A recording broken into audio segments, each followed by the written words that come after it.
All right, part two of my idiosyncratic top 10 horror movies. As the ice cream man is going by. Oh no! The ice cream man is going by. And my dogs are eating things on the floor. The ice cream man is in a bus that looks like a school bus. That does not make it any less terrifying at all. um, I would choose the Clint Howard Ice Cream Man movie. I don't know if I could necessarily qualify that as a good non-ironic movie, but just as a reminder of the rules of this particular game, the idiosyncratic top 10 horror movies. I'm trying to eliminate. You guys are being loud. I'm trying to eliminate movies that are in the canon, and so we take for granted they must be really good movies. Um, so if I chose a movie there, is it because I genuinely love it, or because that's what I'm supposed to choose? So can I eliminate movies on that list? They're being very loud. Let me take away whatever they're chewing. Okay, they've stopped. So you're being very loud. Can I take away whatever movies are on the canon? In the canon, on the canon, in the canon, on the canon, in the canon, around the canon, from the canon? Can I eliminate ones that are obscure and I would choose just to sound interesting and cool? They're going to town. I'm gonna have to do. I'm gonna have to take that away and make this a quieter video. I'm surrounded by so many weird sounds today. Coincidentally, after I talked about Yellow Brick Road, a movie that's specifically about weird sounds. Now they drive people crazy. But I've taken a piece of plastic away from Maggie. Yes, I said your name. She's just gonna stare at me and stalk me until I give back that piece of plastic, which she was going to town on for what felt like 100 hours. So anyway, back to my idiosyncratic top 10. Um, Second attempt to talk about part two of that list. But the rules are that are self-imposed rules. Not to choose anything from the canon that we all know the great horror movies. So me choosing to look at it, is it going to add anything new to the discourse, or is it going to demonstrate anything genuinely about what makes them great stories? Because am I choosing them because they're great stories or because they're part of the canon? And likewise, not choosing something that is so obscure that it's designed to make me seem cool like a hipster. Clearly, I'm such a hipster. Um, that's obvious, right? Um, Isn't that right? You think so. Um, I know you think so. So, and then nothing just ironically bad. If you eliminate those categories, what's left? Could I pick something I genuinely like that doesn't fit those categories, and that I've never seen on a top 10 list before, or any sort of list? So I want to talk about a movie called Bound to Glory, not Bound to Glory. Bound to Vengeance. Bound to Glory is a very different, very different concept. Bound to Vengeance. Bound to Vengeance came out in 2015. And this is a special movie to talk about, partly because I keep forgetting the name of it. I love this movie, but I keep forgetting the name of it for whatever reason. Just right when I started talking about it, I totally forgot the name of it. Um, but it was a very tiny little movie. I've never heard anybody else talk about it. Just a very tiny little movie that came out not that long ago. And it one trend in the last few years, and it's a really fascinating trend. Uh, and I really enjoy most examples of it that I've seen. I enjoy most horror movies anyway, just to be honest. But I really enjoy most examples that I've seen are deconstructions of the final girl trope. The final girl trope. There you go. The final girl trope is such a fascinating trope anyway. Um, But there have been a lot of movies that just take that concept and then reimagine it or redefine it or focus on it in a different way. Um, uh, or, deconstruct the final girl, make her more overtly heroic. And Bound to Vengeance takes all of that a step further and just creates this very different sort of movie. The first two movies on my list, uh, really way under the radar, but a big thing that's really appealing and fascinating about them is how they take well-known tropes, the Lost in the Woods movie, the Final Girl, and then just do something different with them that it's hard to really identify any other movie that does the same thing.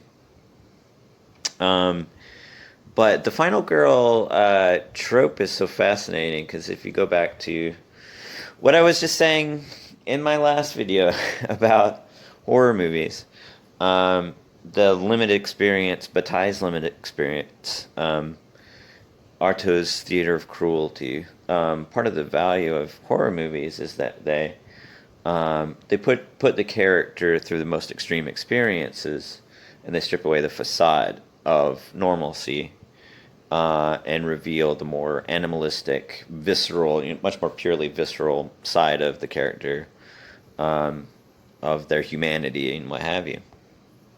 And usually that's just for the main character or the final girl. Usually just in the trope of Thrasher movies. Hey, usually just in the trope of Thrasher movies or somewhat similar movies. Certainly Laurie Strode in Halloween, Nancy in Friday the 13th. Lots of, or Nightmare on Elm Street. Jeez. Friday the 13th had just a whole long string of final girls. Nancy was a really substantial one in Nightmare. It was in two of them, or three of them, technically, if you count. Heather Lange, no, not to break it down to nitpick it too much, but Heather Langenkamp was technically the character in Wes Craven's New Nightmare. Was she was in three of those. Friday the 13th didn't keep a lot of final girls. Tommy Jarvis might be the closest example. But yeah, Laurie Strode showed up in a bunch of the Halloween movies. Kirsty in Hellraiser, and I would argue Hellraiser is not a Thrasher movie at all. It does have a final girl, but it's definitely not a traditional. It came out at a time when Thrasher movies were popular, so Pinhead got lumped in with Freddy and Jason, but really no similarity other than just the time period they came out. But just what really defines the final girl, and I'm saying final girl, I did not come up with that term. It does seem like a sexist term, but that's one of the fascinating things about the final girl trope is that, Thrasher movies especially, have this tendency to, be really sexist for the most part. Hey, I love you too.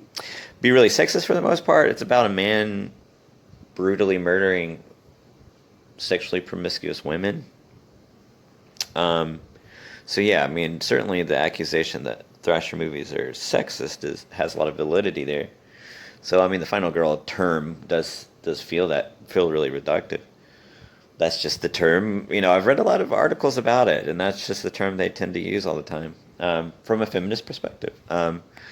So hopefully that's not an offensive term. The validity is there in the history of articles. Hopefully, I haven't read any of those articles in a long time, so I don't know if that's still the term that people use. But it's certainly critics use it as a reference for the trope. But the final girl is the character who goes through the most extreme limited experience. So if you think of Laurie Strode at the end of Halloween 1 and Halloween 2, that's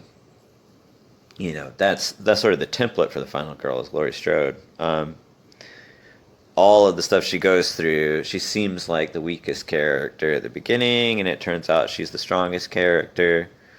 The classic closet scene, just amazing.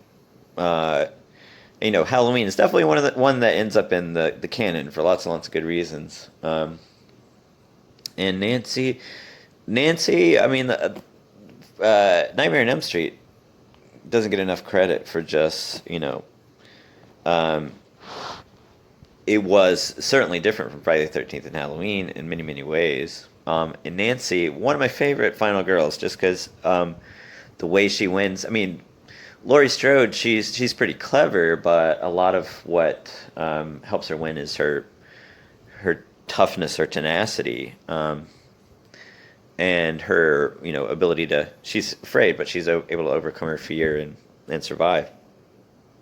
But a lot of what really defines Nancy is her intelligence. So an interesting final girl for sure. And Kirsty, because Hellraiser is my favorite series. Of course, she's my favorite final girl for so many reasons. But that being said, a lot of recent movies sort of break down that trope. One of my favorites is You're Next, which I've actually seen that on a couple of top tens, and that's just a good. If you're talking about just a fun final girl deconstruction, You're Next is tons of fun. Spoiler alert: the final girl. We have this home invasion with a bunch of different people invading this house, and the final girl in that is a survivalist, and nobody's aware of that at first, and so she ends up just killing all these dudes, and it's just a fun, lighthearted splatterfest of a movie, and that's definitely one limited experience. Totally, by the end of that, everything's covered in blood. It's just a fun movie. So yeah, I mean, I definitely recommend You're Next as a final girl deconstruction, but there's a handful of other just pretty fun final girl deconstruction. There's one with Abigail Breslin. I think it's called Final Girl, where she's trained to take vengeance on these people, and she pretends like she's really innocent, like Laurie Strode at the beginning of Halloween. She pretends like she's that kind of character, and it turns out she was trained to kill these guys.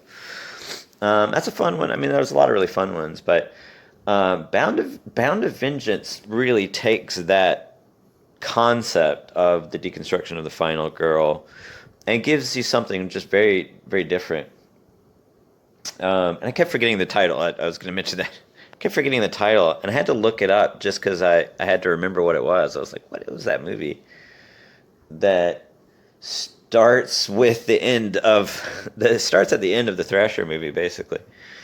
I just could not remember the title, but Bound to Vengeance. But it starts right at the end. The beginning of the movie is the quote unquote final girl, not exactly final girl, but the quote unquote final girl is Eve, and she's chained in this basement. You can almost see it. It's a riff on Thrasher movie tropes, but you can almost see it as like an answer to Taken. This is 2015, so that Taken series was already well underway by that point. Sort of an answer to Taken. Taken is about a father who goes around killing all these human traffickers. Eve is about a girl who's a victim of human trafficking, and she escapes, and she traps the guy who was holding her there, and she wants to free all the other girls who are chained up in basements all around. So she kidnaps him, and she forces him to go along with her to free all these other girls. And in each one, there's a different sort of response. So she goes to 3, the rule of threes. Very true of horror movies. There you go. Lighting's a little better right here. That works. So the rule of threes in horror movies. There you go. She goes to 3 different places. In each one, it's a radically different response from the girl she tries to free. And what's really fascinating about that, certainly You're Next has this very satisfying,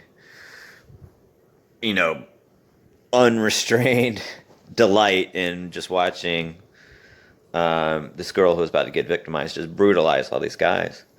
And I think Bound to Vengeance, watching Bound to Vengeance as a double feature with You're Next is really fascinating to look at those two side by side, because Bound of Vengeance doesn't do that at all. Every house she goes to, there's just a different response from the girl, and it's just very complicated sort of emotional experience because, clearly Eve is in the right. Clearly Eve. There's no defense whatsoever of kidnapping and human trafficking for sure. So you would think, and if it was a more didactic sort of a movie where it's trying to convince us, to agree with Eve, it would be a whole lot simpler. And so with Your Next, I mean, obviously, she's in the right to fight back against these guys. There's really no question really that she's doing the right thing. But with Eve, it's such a complicated array of different responses that it takes you on this emotional journey. Just the ways the different girls who are kidnapped, and it's not at all arguing that human trafficking is okay. It's just looking at just the complicated array of psychological effects. That's the issue. How does human trafficking affect each of these girls who was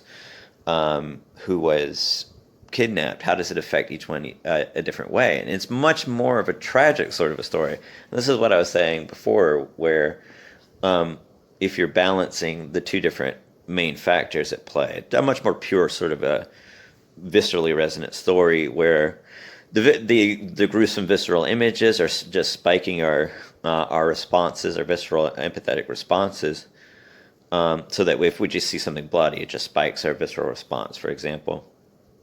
And the connection with the character, and in most horror movies, arguably the connection with the characters is pretty low. So if you look at Nightmare on Elm Street, certainly the connection with Nancy is the highest one for sure. But how many other connections do you have? And the connection with Laurie is really high, but Laurie Strode is really high in Halloween. But how many other connections do you really have?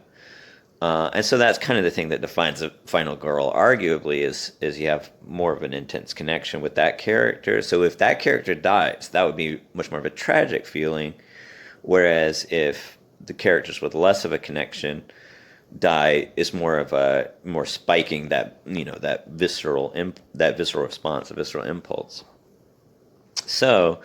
But Bound to Vengeance, it's much more of a tragic sort of sensation. It's not that triumphant, final girl slaughters everybody sort of thing with Your Next. It's much more emotionally complicated in three very different ways. So yeah, I highly recommend it. Especially in direct conjunction with, I think it works on its own, but I think it makes for a really fascinating array of emotional responses when, back to back, you look at, any one of the Final Girl deconstructions. You look at, maybe you start with Laurie Strode just triumphantly defeating Michael Myers. Your really standard template of what a final girl is and what a final girl does. And then right next to that, you have Your Next, just really flipping it upside down and making the final girl the much more capable, much, much stronger. There's not much of a trajectory with that character from weak to strong. She's always strong. She's always much more capable than anyone else. And then she just slaughters everybody. And then next to that, you have Bound to Vengeance, which has just a whole array of different possible responses to that. And looking at all those side by side, it's just a fascinating sort of difference. What sort of emotional sensation do you have? And certainly with your standard sort of thrasher movie, it's lots of spikes of visceral responses and the bloody kills. There's a sense of triumph at the end when the final girl wins. And Your Next is certainly playing with that. Bound to Vengeance does not make that easy. There's not really it's hard to really call Bound to Vengeance a fun movie. It certainly plays with a lot of the imagery and the tropes of thrasher movie types of movies, vengeance types of movies. It plays with lots of that type of trope, but it just does not make any of the emotional responses easy. Any sort of response to any of the happenings in the movie, it's a complicated array for sure. But yeah, I definitely recommend that one. I'd never seen anybody recommend that one, but I would say, certainly in the history of um, kidnapping movies like Taken or Thrasher movies, Final Girl deconstructions, I think it's a definite one to watch for sure. And now I remember what it's called. I can never remember what it's called, but it's called Bound to Vengeance. See you on the next episode. What am I going to pick for number 8? Is this a genuine top 10, or did I want to get that one out of the way because I always forget the title of that one? Who knows? We'll see on the next episode.